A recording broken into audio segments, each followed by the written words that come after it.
a unique transition from being a small 10 people, whatever type startup, all the way to being 100 plus people. Yeah. What was the transition like? Do you miss the early days? What's different now compared to earlier?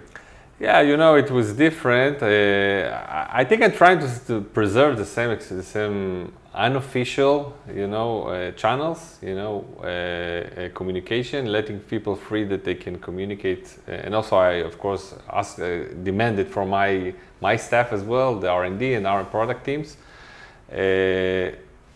So usually in the back days, you know, I was splitting the work between 10 different engineers. You know, you did this, I'll do the integration eventually. Just build me this, and I'll get there in the client and eventually assemble everything.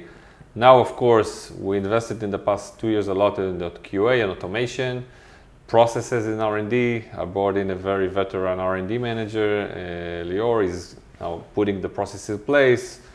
And there's much more engineers now to manage. So we started also, we brought up raised, you know, 3 team leaders inside that actually was juniors like 4 years ago. So now they are leading teams of younger developers, and making sure, you know, the right process, agile processes, stories, sprints, timelines, and so on, even with the flexibility and the ongoing demand every time. So we're still structuring everything. But, you know, most important is the essence of things, not the process, you know. Try every time the process override the essence of things, essence is much more important than the process, of course.